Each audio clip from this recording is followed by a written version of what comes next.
Yung araw po na ito, Miyerkules Santo, kapiling ho natin sa ating linya ng komunikasyon ang isa sa mga board members ng Land Transportation Franchising and Regulatory Board, Attorney Greg Puwa. Pabati natin sa Bombo Radio Philippines, sa ating mga tagapakinig at tagapanood dito sa Bombo Radio Philippines. By the way, si Bombo Dennis Hamito po ito, and together with me, si Bombo Everly Rico. Welcome to the program.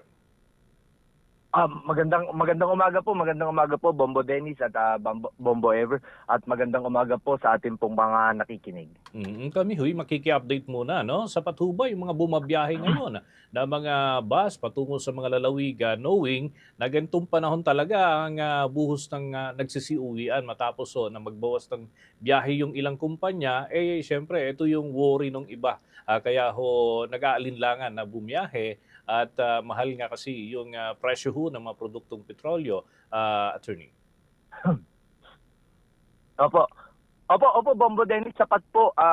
Sa katunayan po, nag-issue po tayo ng ang LTFRB ng 1,297 special permits na ni-request po ng ating mga bus operators.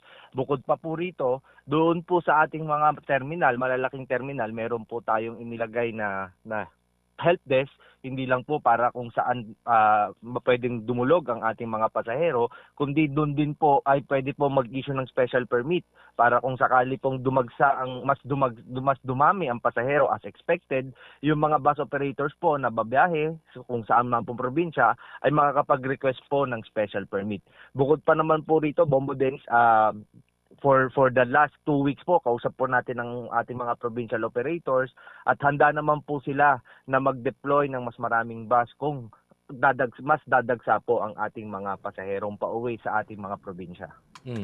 Yung mga malalaking kumpanya, sumailalim ito doon sa mga inspection at mga checking ng mga authorities po natin from your office, and of course pati na sa Philippine National Police mayroon pa nga, may drug test. How about itong kumuha ng special permit sapagkat ito ay additional lamang at hindi ito nakasama doon sa mga initial inspection? Paano ang naging proseso para ma-qualify sila doon sa pwede ring makabiyahe ngayong pong panahon ng holiday exodus? Opo, Bombo Dennis, hindi lang naman po tayo sa terminal nag-conduct ng inspection, hindi lang naman po tayo doon nag-conduct ng mga drug testing this past 2 weeks. Pinuntahan din po natin yung mga grahe rin po ng ating mga bus operators at sinuri po natin yung mga bawat bus po nila. Kung ready po, once na kinailangan ay ready to be deployed po. Ganon din po sa mga drivers po. So once nag-request po sila ng special permit, makikita po natin yan kung kasama po ito sa na-inspection at makikita naman po natin kung roadworthy or pwedeng bumiyahe ng malayo ang mga bus po nila, tsaka po natin bibigyan ng special permit. I see. Bago po yung iba pang mga katanungan mula po sa aking panig, may ilang tanong din na nais pong maipaabot po sa inyo ang aking katandem, si Bombo Everly. Alright. Attorney, last week po maidagdag ko na lamang siguro, nagkaroon po, napansin ko po sa aking pag-uwi po dun sa province, nagkaroon po ng taas sa pamasahe. Kailan po ba naging epektibo itong increase po sa pamasahe sa mga bus? At pwede po ba itong gawin po ng mga bus companies yung fare increase kahit wala pa pong bagong fare matrix? Hindi po. Sagutin ko lang po yung huling tanong nyo. Hindi po pwedeng gawin ng mga bus operators na magtaas po sila ng pamasahe without the approval ng LTFRB. Bawal po yan, isusokos po natin sila at pwede pong masuspindi, makansila ang kanilang mga prangkisa.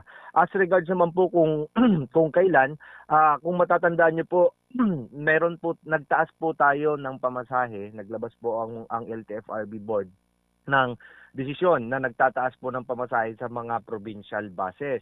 I think it was we issued that decision Friday. The following week po kasi sinuspindi po namin yan alinsunod po sa utos ng ating Presidente Bongbong Marcos. So, yung pong decision namin, suspendido po, hindi po muna implemented yan. So, as we speak right now, hindi po pwedeng magtaas ng pamasahe ang kahit sinong bus company po. Alright. So, pero meron po ba kayong monitoring Yes, attorney. Meron po ba kayong monitoring, attorney, doon po sa mga buses na baka nag-increase na po sila ng mga pamasahe kahit wala po naman, kahit na suspended nga po itong fare increase? Opo, meron po tayong mga monitoring, nakikipagtulungan din po tayo sa ibang mga ahensya at of course we are expecting po yung ating po mga kababayan na pauwi ay mag-report din po sa amin. Hindi po kami nagdadalawang isip na issue po yung SOCOS. Last Monday nag-issue po tayo ng 8 SOCOS because it was reported to us na yung 8 bus company nga po biyaheng papuntang Bicol ay nagtaas daw po ng pamasahe. So inisyuhan po namin sila ng SOCOS at pinagpapaliwanag po namin kung bakit dapat hindi makansela, masuspindi or ma-revoke ang kanilang prangkisa because of the report po na na nagtaas po sila ng pamasahe without the approval of LTFRB. Alright. Attorney, kuha na rin po kami ng update po doon sa fuel subsidy para po sa ating mga tsuper at operators. Opo. Dalawa po kasi yan ang ating pong pinamamahagi. Since the last 2 weeks po, dalawa po ang ating pinapamahagi. Yung una po yung cash relief na tinatawag po na pinapamigay po ng DSWD sa through their AIX program, Assistance to Individual in Crisis Situation. So yun po, ang kasama po dito ay ang jeepney drivers, ang TNVS drivers, ang delivery riders at motorcycle taxi riders. So yan po, natapos na po dito sa NCR yung sa drivers, pero marami pong hindi nakakuha. Kaya po ang utos po ni Secretary Rex po sa amin in coordination with our Secretary Banoy Lopez. Kunin po, balikan namin yung mga nasabing denominasyon, mga drivers ng denominasyon na yon upang magpalista po sa amin. So kami po patuloy po ang pagkuha namin ng mga pangalan, ibibigay po namin sa DSWD para po may schedule na po ang special payout. Ang gusto po kasi ni Sec Rex ay siguradong wala nang naiwan na tsuper sa aming listahan bago po i-schedule ang special payout.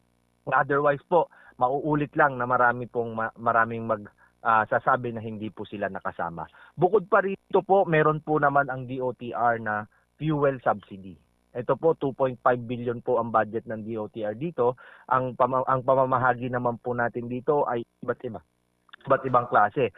Deposito po, binibigyan po natin ng cheque or e-wallet transfer po sa mga drivers. As we speak right now po, nakapaglabas na po ang DOTR through LTFRB ng around 750 million po na subsidiya sa iba't ibang sektor sa iba't ibang denominasyon po. Kasama po, may operator po dito, may driver po dito.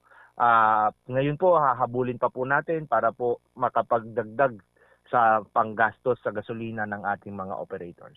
Alright. Bombo Dennis. Okay, maihabol ko na lamang din ho tungkol pa rin dito sa ayuda o subsidiya para ho sa ating mga nasa sektor ng transportasyon. Meron pa ho ba itong second wave kung sakasakali dahil mukhang yung nabigyan ho natin ng initial na tulong ngayon ho dahil doon sa panibagong taas presyo ng produktong petrolyo kailangan na naman po nila. Pero meron pa pala tayong backlogs na hindi pa rin nakatanggap. Paano ho natin i-address itong sitwasyon po na ito, Attorney? Opo, on the part of DOTR LTFRB po kasi ang nakalaan nga po na budget under the General Appropriation Act ay 2.5 billion po. Yun po yung amin pong binibilisan ang paglalabas. Ngayon po, nag-request na rin po kami through the leadership of our Secretary Banoy Lopez po, nag-request po kami ng additional budget po para po makapagbigay ng hindi madagdagan po yung subsidiya na binibigay po ng DOTR LTFRB. See. With that, maraming salamat po, Board Member Attorney Greg Puwa, dito sa mga butil ng impormasyon na naitawid po ninyo sa ating mga tagapakinig at tagapanood sa Bombo Radio Philippines. Maraming salamat po at magandang umaga po sa ating po mga kababayan. Ingat po kayo sa pag-uwi ngayong Holy Week.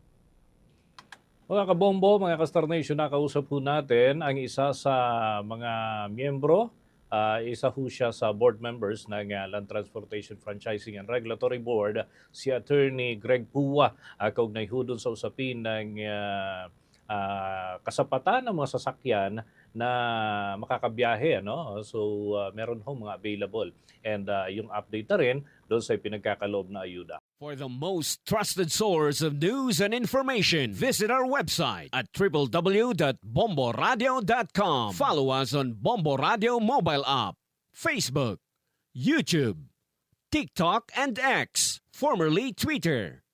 Like, share, and stay connected. Anytime, anywhere.